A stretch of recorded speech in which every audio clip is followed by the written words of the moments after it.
Pongo al principio, por favor. ¿Es el principio? No. Uy, está lejos del principio.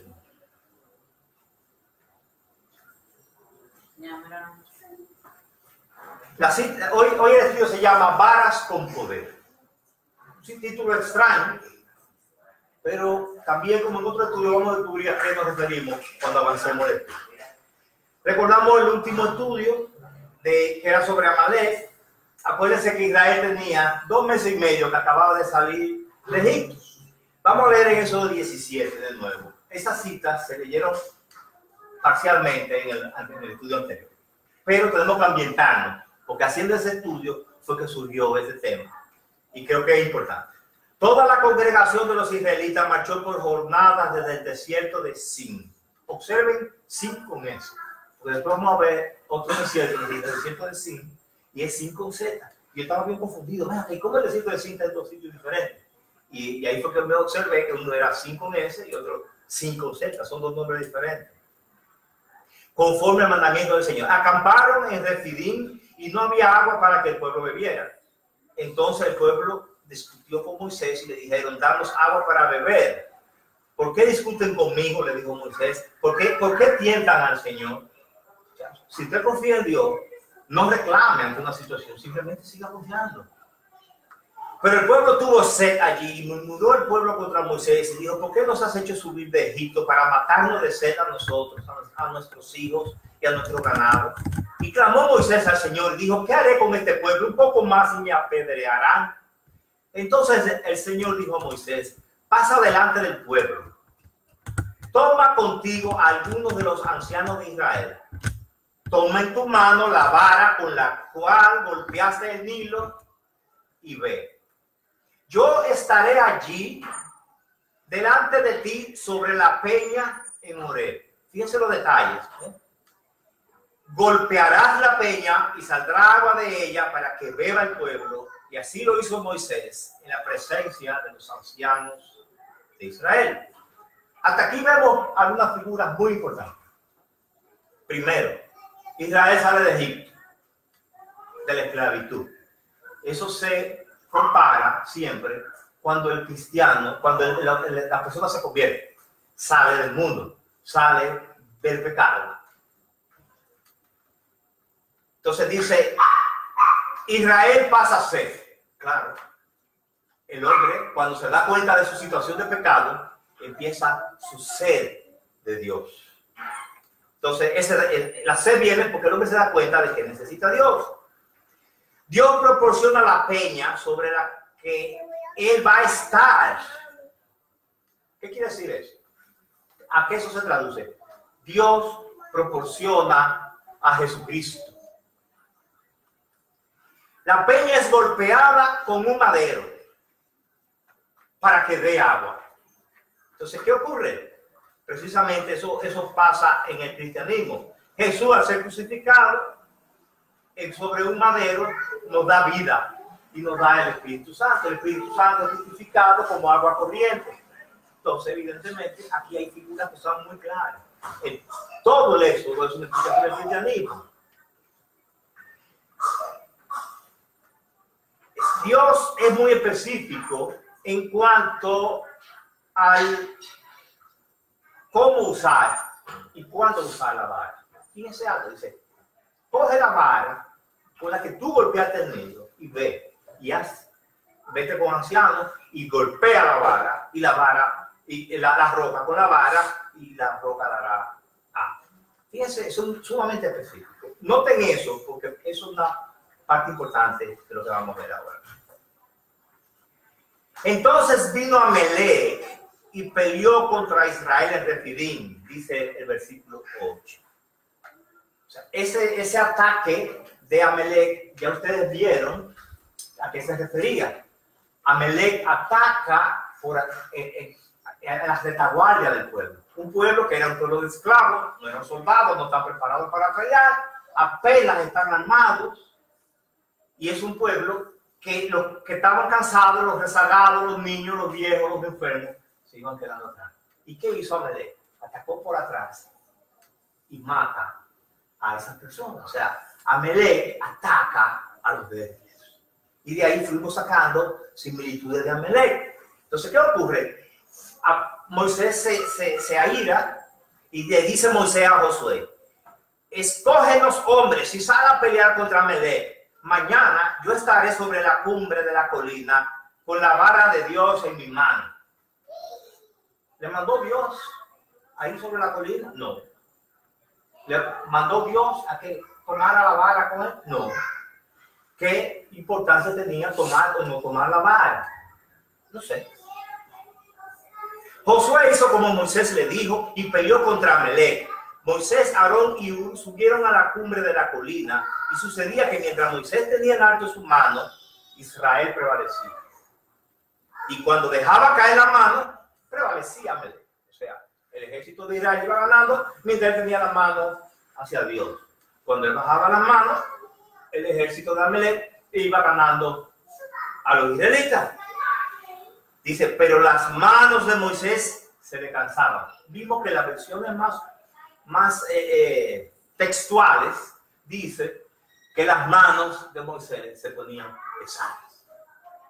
Entonces vimos que Moisés era un hombre fuerte, que todavía iba a vivir 40 años más después de esto, y dice la Biblia que cuando murió estaba en todo su vigor. O sea que no era por debilidad, aquí había algo evidentemente espiritual, como vimos en el estudio pasado. Dice, pero las manos de Moisés se le cansaban. Entonces tomaron una piedra y la pusieron debajo de él y se sentó en ella. Y Aarón y Hur le sostenían la mano, uno de un lado y otro de otro lado. Qué tan pesada estaba que cada mano necesitaba un hombre para sostenerla. Qué pesada estaba. Evidentemente había algo más que simplemente que se le cansaban las manos a Moisés. Josué deshizo a Amalek y a su pueblo a filo de espada. También recordábamos en el estudio de la semana pasada que Josué significa Jesús. Que Josué es un tipo de Jesús. Y destruye a Amalek con la espada. Y recordábamos que la espada del cristiano es la palabra de Dios, la espada de doble filo, que destruirá al anticristo. Observen que cuando iban a pelear, Moisés toma la iniciativa de ir con la vara al monte. Y aquí estamos notando algo extraño, o sea, porque Dios no le pide eso. Dios demostró que ganar no dependía de la vara, dependía que él tuviera sus manos en alto. Quedó clara la demostración, porque cuando él bajaba la mano, empezaba a pelear, cuando él subía, empezaba a ganar. O sea que no dependió en nada de que estuviera la vara ahí o no estuviera la vara. Entonces dijo el Señor a Moisés, escribe esto en un libro. Significa que es algo muy serio. Que sirva de memorial, y al saber a Josué que yo borraré por completo la memoria de Amalek de abajo del cielo. Y edificó Moisés un altar y puso por nombre el Señor es mi estandarte. Y dijo el Señor, lo ha jurado el Señor, habrá guerra entre Amalek de generación en generación. Habrá guerra contra Amalek de generación en generación. Wow. Ahí de nuevo demostramos quién es Amalek. Dios dice que por generaciones van a pelearse contra Amalek. Pero se está refiriendo a la iglesia. La iglesia va a pelear contra Satanás toda la historia. O sea, habrá un momento en que será destruido. Amalek es un tipo de Satanás y sus fuerzas. Pero ahora vamos a concentrarnos un poco en la vara. A mí me llamó la atención lo que pasó con la vara. Le acentuar a Moisés el hecho de decir, yo voy a tratar ahí arriba con la vara. Y al final la vara no juega ningún papel. Me fui a Éxodo 4:1 y dice, Moisés respondió, y si no me creen, Moisés está pastoreando y se le aparece Dios en forma de una zarza ardiente, un fuego que no quema, que no acaba de quemar la hierba, y habla a Dios con él. Y le dice que vaya a liberar a su pueblo. Entonces dice, si no me creen, ¿qué hago? Entonces Dios le dice, ¿qué es eso que tiene en la mano? Dice, una vara. Respondió Moisés, échala en la tierra. Le dijo el Señor, y él la echó en la tierra y se convirtió en una serpiente. Moisés huyó de ella. Era una serpiente, no era que se pareciera, era una serpiente.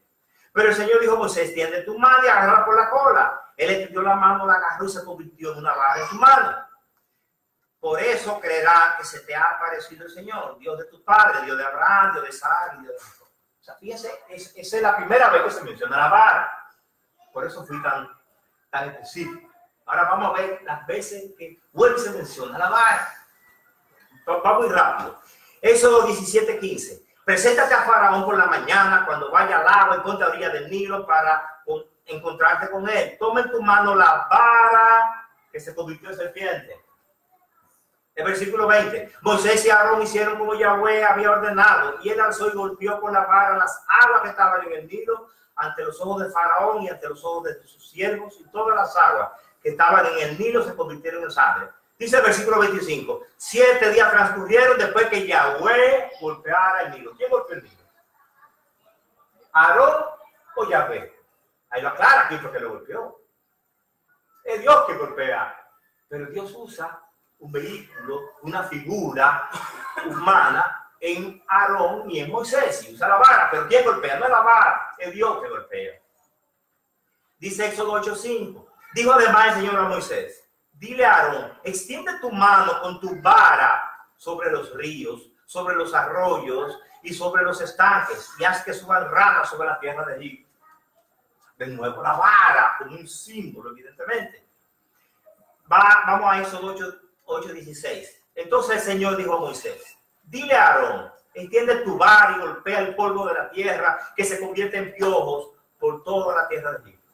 De nuevo la vara tiene un papel especial aquí. Dice Éxodo 14:16. Y tú, le dice Dios a Moisés, levanta tu vara y extiende tus manos sobre el mar y divídelo. Y los israelitas pasarán por el medio del mar sobre tierra seca. Dios da instrucciones claras cada vez de cuándo y cómo usar la vara. Pregunta: ¿era la vara poderosa? No. ¿Dónde estaba el poder? En Dios. Evidentemente la vara era un símbolo de autoridad que Dios usaba. Era un simple instrumento. Ahora, ¿qué pasa? Después de ese acontecimiento, con la guerra con Amalek, ellos van al monte Sinaí, donde Dios le da su ley y le da los mandamientos. El pueblo hace el desastre. Ahí pasan 2 años. A esos 2 años, Dios le dice que entren a la tierra prometida, envían espías que duran 40 días revisando la tierra. Cuando regresan, hay 2 de los espías que son Josué y Caleb, que dan buen testimonio. Dicen: vamos arriba, que vamos a dominar. Si los otros 10 dicen: no, son gigantes, no van a desbaratar. Y Caleb le dice: vamos arriba, que no van a poder contra nosotros. Pero ellos querían apedrear a Caleb y a Josué. Entonces Dios le dice: ok, no quieren entrar. Por cada día que tuvieron investigando la tierra, va a ser 1 año que van a estar vagando por el desierto. Devuélvanse hacia el desierto de nuevo, hacia el mar Rojo. Entonces, esto es lo que vamos a leer ahora, ocurre 38 años después. ¿Qué pasa? Dios le ha dicho que esa generación no iba a entrar a la tierra prometida, porque no le creyeron. Esa generación que vio el agua salir de las rocas no iba a entrar a la tierra prometida. Se van 38 años después, cuando ya no queda ninguno vivo de los que de 20 años arriba estaban en el pueblo de Israel. Solamente quedan los que eran niños, que ya han pasado 40 años. Nada más quedan Josué y Caleb, que sí le creyeron a Dios. Claro, Moisés sigue vivo y Aarón está vivo todavía. Pero toda esa generación murió. Inclusive Miriam, la hermana de Moisés, todavía está viva. Y aquí es cuando muere, el número 20 dice: toda la congregación de los israelitas, acuérdense, 38 años después estamos hablando. Toda la congregación de los israelitas llegaron al desierto de Sin, con Z ahora, en el mes primero. Y el pueblo se quedó en Cádiz. Allí murió Miriam y allí la sepultaron. Acuérdense que hablamos de Miriam hace 2 o 3 estudios atrás. sea, ahí es cuando muere, de 135 años más o menos. En ese tiempo ya Moisés tiene 120 años. Observa que es sin, ya lo había dicho. Y fíjense, dice el versículo 2, y no había agua para la congregación. Se juntaron contra Moisés y Aarón. Y el pueblo discutió con Moisés y le dijo, ojalá hubiéramos perecido cuando nuestros hermanos murieron delante del Señor. O sea, ojalá no hubiéramos muerto como se murieron los otros.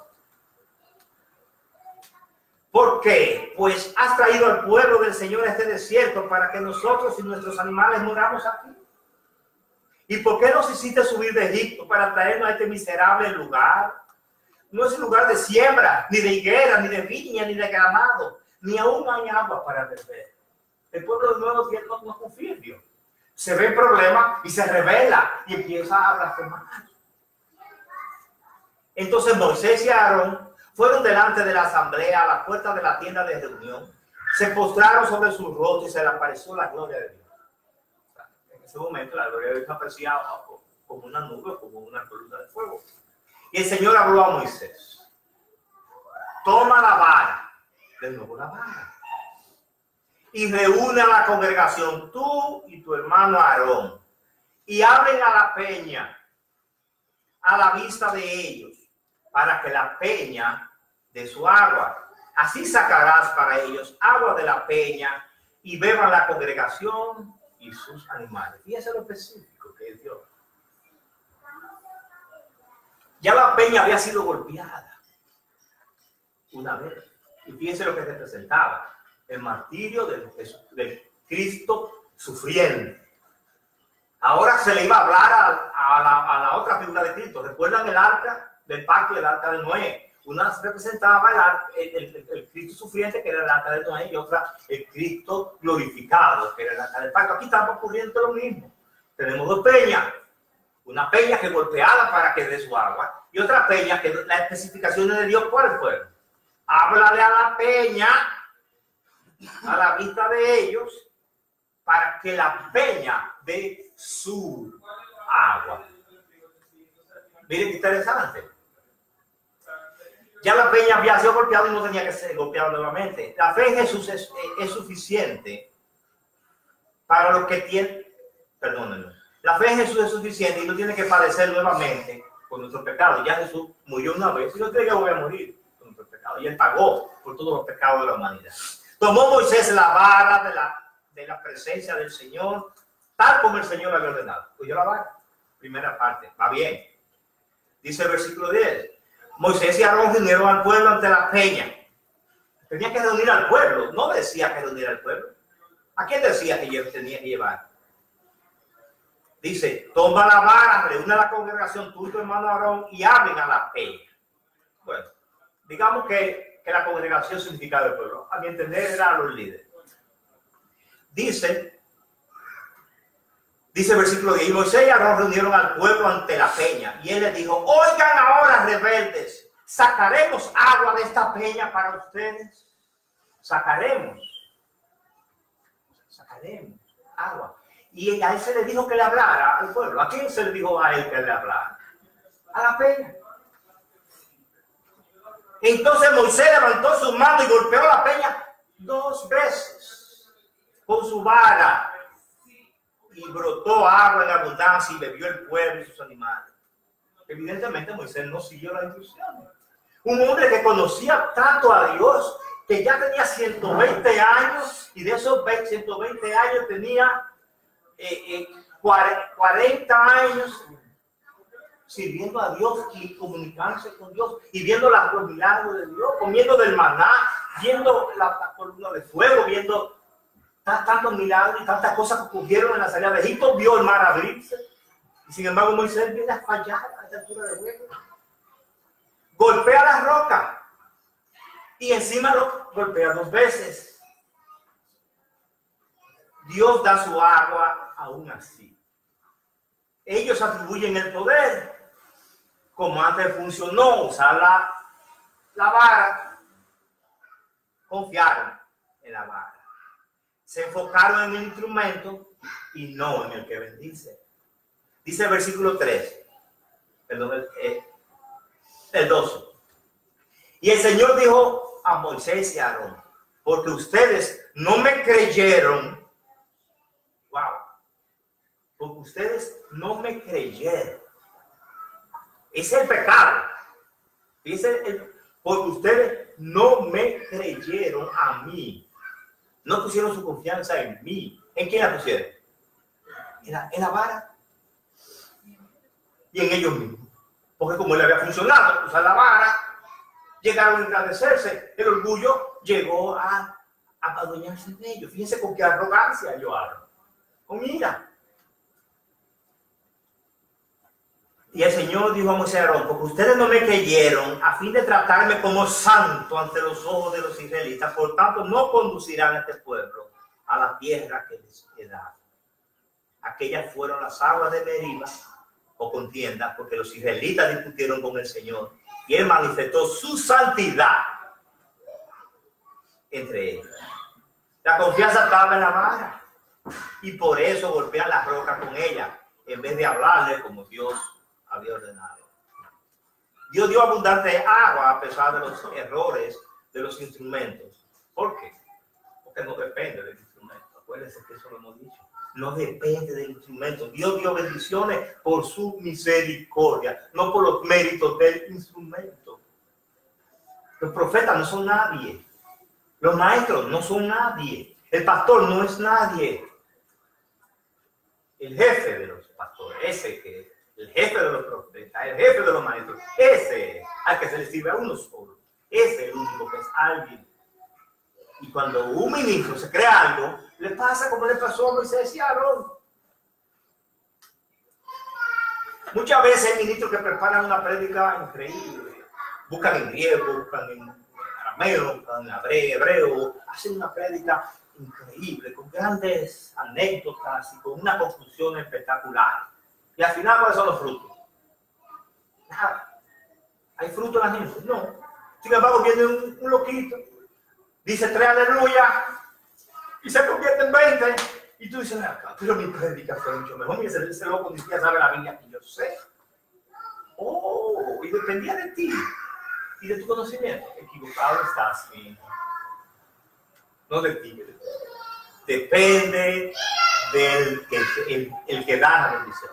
No depende de la vara, Señor. No depende que tú eres Aarón y que tú eres Moisés. Eso no, tú no eres nadie. Eso no es un incentivo para que un predicador deje de preparar buenas prédicas. Eso no es un incentivo. Lo que estoy tratando de decir es que en vano se afana lo que edifica, si el Señor no es el que edifica la casa. En vano se afana un predicador y llevarse una impresionante si el Señor no actúa. Eso es lo que trato de decir. Pero el predicador debe prepararse, porque el predicador es responsable de lo que enseña y el maestro es responsable de lo que enseña. Y debe tener mucho cuidado de no contradecir la palabra de Dios, porque está cargando una doble responsabilidad. Es evidente que el mayor pecado fue creer que el poder de Dios estaba en la mano. Ese fue el mayor pecado. No fue la arrogancia ni el orgullo. Fue no creerle a Dios. Alguien que tenía que haberle creído a Dios, porque tenía una experiencia muy larga y demasiados testimonios de la acción de Dios. Recuérdense cuando pelea por primera vez contra Amalek. ¿Qué dijo él?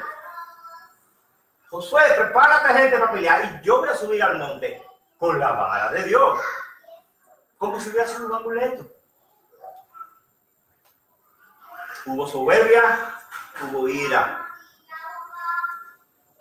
Pero además vemos la confianza del instrumento que venía desarrollándose desde hacía 40 años. Eso de él pelear con Amalek y confiar en la vara había ocurrido 38, 40 años atrás. Y ese mal se había ido madurando en él y se manifiesta gravemente ahí. Cuando Dios le dice que saque agua de la peña, hablándole. ¿Por qué? Porque el Señor tuvo que morir para perdón de los pecados y que el Espíritu Santo tuviera que venir. Pero ahora ya eso pasó. Ahora si tú quieres beber de esa agua, Jesús no tiene que morir otra vez. Tú no tienes que hablarle a Él. Tú tienes que creer en Él, confiar en Él Y ahí tú recibes el agua de Dios, del Señor, el agua de Dios, el agua de Cristo glorificado. Entonces, Dios lo castiga por lo que había en su corazón. No solamente por la malicia, no solamente por la idolatría. Porque cuando tú pones cualquier cosa en el lugar que le corresponde a Dios, usted es un idólatra. Llámese como se llame. Si usted pone a un hijo alante de Dios, usted es un idólatra. Si usted pone una oración alante de Dios, usted es un idólatra. Si pone un cuadro alante de Dios, usted es un idólatra. Si usted pone lo que sea alante de Dios, usted es un idólatra. Y ellos pusieron una vara alante de Dios. Pero ¿qué pasa? Ellos no solamente cometieron ese pecado, ellos también dañaron una tipificación del Cristo glorificado. Fíjate, ustedes no me creyeron para que yo fuera visto como santo, o sea, para que se viera la tipificación que Dios quería del Cristo glorificado. Ellos dañaron, no solamente pecaron y demostraron su pecado, sino que dañaron una tipificación que Dios estaba haciendo. Y Dios lo permitió. ¿Para qué? Para que nosotros aprendiéramos del error de Aarón y de Moisés. Acuérdense que la primera vez sí había una orden de golpear, la segunda vez no. Eso ya está claro en nosotros. La figura de Cristo glorificado ya no tiene que padecer nuevamente. Vamos a recalcar lo que hemos visto. Hay amenazas para el cristiano. Hay dos tipos de amenazas. Una primera amenaza es Amalek, está suelto. Amalek dice que vamos a pelear contra Amalek por generaciones. Y por generaciones. Amalek está suelto y tiene esos secuaces. Y esa es una acechanza que tienen los cristianos. Que tenemos los cristianos todo el tiempo. ¿Cómo se vence a Amalek? Porque ¿cuál es el problema de Amalek? Amalek te ataca cuando tú estás débil, cuando tú estás cansado, cuando tú estás enfermo espiritualmente. Ahí es que Amalek te ataca. Cuando tú te alejas de tu grupo, te quedas rezagado, ahí es que te ataca Amalek. ¿Y qué pasa? Amalek es Satanás. Satanás te ataca a ti cuando tú te alejas de tu grupo, cuando te alejas de la oración, cuando estás espiritualmente enfermo, cuando entras en pecado, ahí Satanás te ataca fuertemente, sin misericordia. ¿Y qué es lo primero que ataca a él? Tus manos se ponen pesadas, no puedes ni orar, te cuesta trabajo orar, hablar con Dios, te avergüenza, sientes culpa, sientes lo que sea, pero te cuesta trabajo orar. Y ese es el síntoma más terrible de que tú debes observar. Si te cuesta trabajo orar, tú estás siendo víctima de Amalek. Y la otra arma, ¿cuál era? La espada que usó Josué. ¿Cuál espada es esa? La palabra de Dios. Esa es la primera amenaza. Y la segunda amenaza, para terminar, es la religiosidad que se manifiesta en forma de orgullo y ritualismo. Recuerden, no le creyeron a Dios, no lo obedecieron, creyeron más en su instrumento que en Dios. Confiaron en los resultados anteriores al hacer la obra de Dios sin Dios. Eso se llama religión. Cuando usted quiere hacer la obra de Dios sin Dios, cuando usted pone sus reglas y no las reglas de Dios. Aquí no hay Amalek, ahí no hay Amalek. Eso es fruto de tu corazón. Ese pecado sale de adentro de ti. Entonces, ¿qué ocurre? Los cristianos debemos estar atentos ante esos dos tipos de riesgos. Amalek y sus secuaces y mi propio corazón. Esos son mis dos grandes enemigos. Y recuerden que siempre, ¿cuál es el antídoto? La oración y la palabra de Dios. Amén. Amén. Gracias, Señor, por este momento. Gracias por lo que hemos aprendido, Señor. Profundízalo tú en nuestros corazones, que no importa lo bien o lo mal que yo vaya a explicar. Si tu Espíritu Santo no habla al corazón de ellos, de nada sirve, Señor. Eso lo sabemos y lo entendemos, Señor. Te pedimos que tu Santo Espíritu cale en aquellos que todavía no te conocen, Señor. Y te pedimos que le des sabiduría a aquellos que te conocen, Señor, y están siendo víctimas de Amalek en este momento. Te lo pedimos en el nombre de tu Hijo Jesús. Amén. Ahora tenemos un chocolatico caliente con unos panecitos. Yo sí hice corto, ¿eh? ¿Verdad que sí? Media hora.